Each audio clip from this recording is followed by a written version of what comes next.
Buenas, yo soy Rocío, estudiante de Psicología Social de la UNED y como siempre os traigo la lectura de mi tema, espero que os sirva para estudiar. Hoy toca el tema 3, que es cognición social, y en ella voy a leer mis propios resúmenes y aparte voy a deciros las cosas importantes que han salido cada otros años y que profesores son muy consistentes en que nos las sepamos bien. Bueno, pues cognición social, punto 1.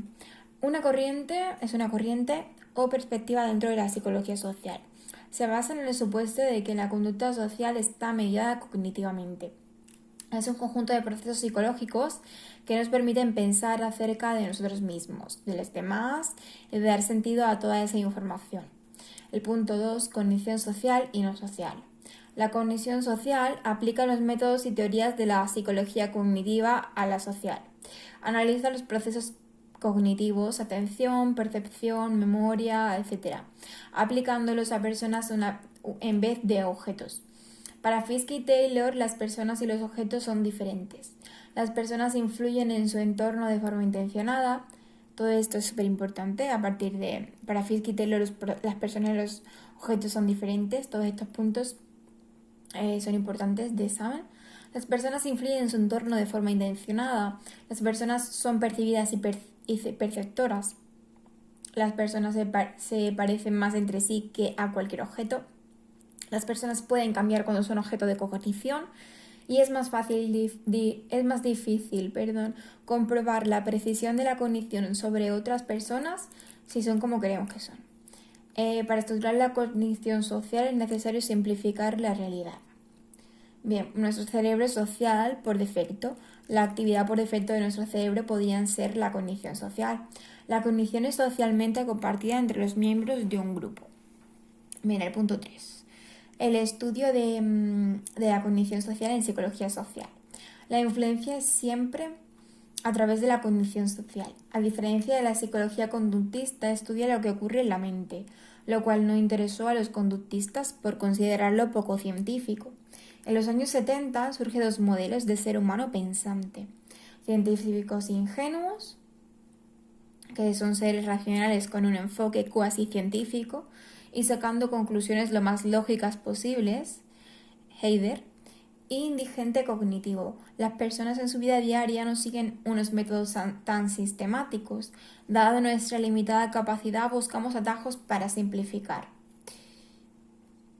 La cognición fría, que serían los dos anteriores, y luego está la cognición caliente, que tiene en cuenta la influencia de factores emocionales y motivacionales, tan Fiske y Taylor, que como tercer método, y existe la estrategia motivadora. Necesitamos dar sentido al mundo social que nos rodea y manejar una ingente cantidad de información. Recurriremos a diferentes estrategias que dependen de las metas que persigamos, estado afectivo, etc.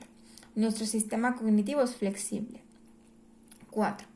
Estrategias para manejar la información social y elaborar juicios. Dichas estrategias son para mejorar la información de manera más eficiente. Rodríguez y Betancourt los agrupan en 3 categorías. Atención selectiva, 2 puntos, reducir la información. Categorías, esquemas y ejemplares. Reducir la cantidad de procesamiento organizando la información y recurriendo a conocimientos que ya tenemos. Inferencias y heurísticos. Reducir o simplificar los procedimientos para procesar la información y celebrar juicios. Existe la atención selectiva, que son formas de reducir la información, y las categorías, que es un conjunto de estímulos que tienen algo en común: personas, grupos, roles, conductas, interrelaciones, situaciones. El proceso de categorización es automático. Está el principio de acentuación, que es resaltar semejanzas y diferencias, y el efecto de homogeneidad relativa del exogrupo, que son miembros del exogrupo como más semejantes entre ellos. Nosotros tenemos rasgos diferenciadores. Heterogeneidad endogrupal. Bien, los esquemas sociales. Eso ha entrado mucho en el examen. Esquema es la estructura cognitiva independiente que representa el conocimiento abstracto acerca de un objeto, una persona, una situación o una categoría. Incluye las creencias y relaciones. Son una especie de teoría de andar por casa sobre cómo funciona el mundo.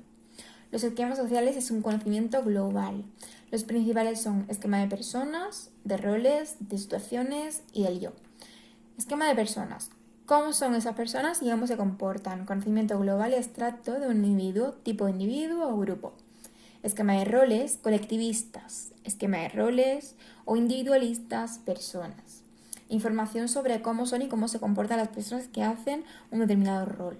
Esquema de situaciones, secuencias típicas de acciones en situaciones concretas, que es lo que se espera que ocurra. Esquema del yo, que son ideas de nosotros mismos, autoesquemas.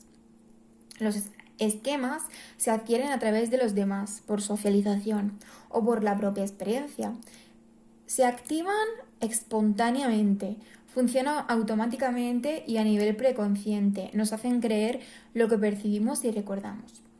Son difíciles de modificar. Hay 3 alternativas. 1. Confirmar el esquema. 2. Abandonar. 3. Excepción.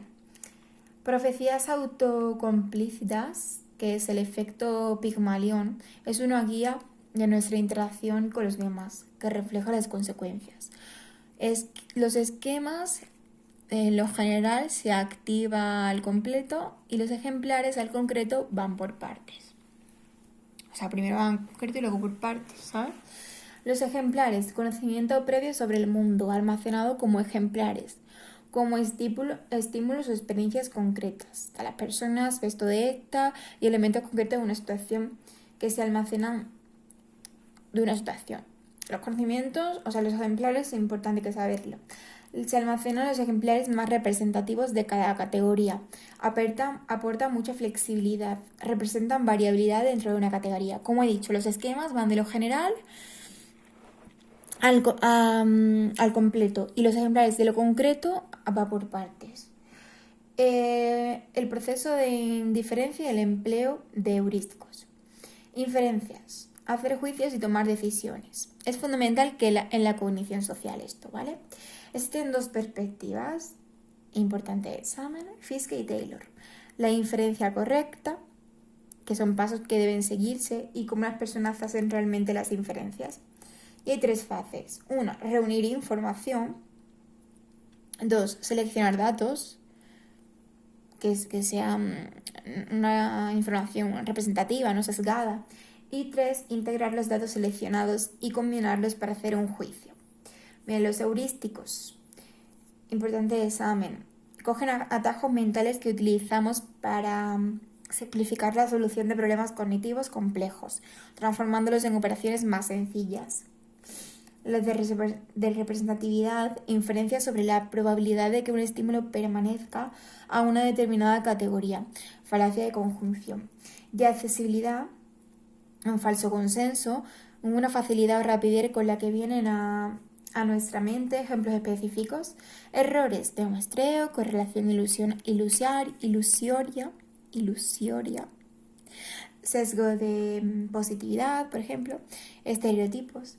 De anclaje y ajuste, también han quedado mucho en el examen, que es hacer juicio en situaciones de incertidumbre, error fundamental de la atribución. O de simulación, estimar la probabilidad de que un suceso ocurra en el futuro o haya ocurrido, predecir muchos hechos futuros para inferir la causa de un suceso que ya ha ocurrido. Pensamiento contrafáctico, la teoría del manejo de error, Hasselton y Bush. A veces los sesgos nos impiden recurrir en errores más graves. Y eso es muy cierto. Existen los procesos cognitivos automáticos y controlados. Dentro, que es el punto 5, realizamos numerosas actividades de forma automática. Ocurre cuando la información ya se ha procesado de forma repetida. Algunos rasgos físicos pueden activar el estereotipo negativo que se tiene sobre un grupo. El comportamiento afectado por la activación automática de los esquemas. Los 4 jinetes de la automaticidad. Importante examen, que es la conciencia, la intencionalidad, el control y la eficacia. Los procesos automáticos, máxima automaticidad, importante examen. No conscientes, no intencionados, fuera del control voluntario, no implican ningún esfuerzo y consuman pocos recursos cognitivos, heurísticos y esquemas. Los procesos controlados, máximo control. También pregunta de examen. Conscientes, intencionados, controlables de principio a fin, implican mayor esfuerzo y consumen más recursos cognitivos. Todo lo contrario al anterior. Los automáticos y los controlados súper diferentes.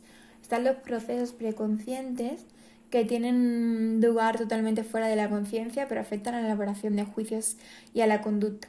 La influencia de la percepción subliminal es probable cuando los estímulos subliminales son sociales. Los procesos postconscientes se tiene como conciencia de que se ha percibido y procesado la información, pero no se es consciente de su influencia en juicios y respuestas posteriores. El procesamiento dependiente de metas. Este requiere un control intencionado inicial en función de las metas y motivaciones. Una vez iniciado, las personas pierden el control sobre el proceso. Inferencias espontáneas sobre rasgos de personalidad. Tendemos a inferir rasgos de personalidad en los demás. Se realizan continuamente de forma automática. Son mucho más probables cuando tenemos algún interés. Hay aspectos controlados, motivados por nuestras metas, aspectos automáticos que escapan a nuestro control. La supresión de pensamientos. En este caso hablamos de esfuerzos por mantener ciertos pensamientos lejos de nuestra conciencia. Cuando tratamos de no pensar en algo, ocurre el efecto contrario. En situaciones de sobrecarga o cuando nos relajamos, el sistema operativo carece de los recursos necesarios, que sería el efecto rebote. Las rumiaciones, ¿qué son? Pues son plenamente conscientes e intencionadas, control de principio a fin. Es un esfuerzo máximo cognitivo. Puede provocar respuestas agresivas hacia personas que no tienen nada que ver con nuestro problema. Procesos controlados. Son conscientes e intencionados. Hay dos procesos, la deliberación y la implementación de la decisión tomada. El punto 6 habla de la relación entre el estado de ánimo y la cognición. Bien, en la influencia del estado de ánimo sobre la cognición. Dice que el estado de congruencia con el estado de ánimo, nuestro estado de ánimo influye en la forma en la que nos percibimos e interpretamos los distintos estímulos, forma en la que recordamos nuestros hechos pasados, ¿no? Este es el modelo de infusión del afecto que afecta a la atención y codificación. Sirve de pista informativa para nuestro juicio. El estado de ánimo positivo lleva un recuerdo de información positiva y el estado de ánimo negativo lleva un recuerdo de información negativa. La información que provoca reacciones afectivas se procesa de forma diferente y es más difícil de ignorar. La influencia de la cognición sobre el estado afectivo. Dice que existe una teoría de dos factores de la emoción de Schachter. Eso es importante de examen. Que al activar un sistema también se aplica el comportamiento emocional que tiene almacenado en él. El punto 7 habla del papel de la motivación en la cognición social. Keublansky habla de la clasificación de metas según su efecto en la cognición, metas de precisión, en la conclusión más acertada posible y metas de dirección, sesgan la elección de creencias y reglas. Queremos llegar a la conclusión que más nos conviene. No significa que nos volvamos ciegos a la realidad. La motivación ejerce sus efectos en la dirección y en la intensidad del procesamiento. Los efectos están limitados por nuestra capacidad para justificarlos de acuerdo con nuestra comprensión de la realidad. Los motivos sociales llevan a una comprensión. Esta es una motivación para dar sentido a la información que nos llega de los demás e interpretar de forma adecuada.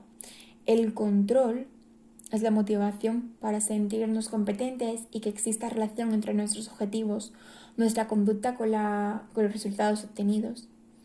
Están las ilusiones positivas, la confianza también, que es esperar cosas buenas de la mayoría de la gente. La cooperación es necesaria para sobrevivir y esto ya lo hemos hablado. Confianza, control, hay que saberlo bien. Bueno, pues gracias una vez más, acabamos el tema 3. Espero que hayáis leído, subrayado, escuchado, simplemente observado y que aprendáis un poquito más, que os ayude a enfrentaros a estos exámenes que nos esperan. Y gracias una vez más. Un saludo y hasta el próximo tema.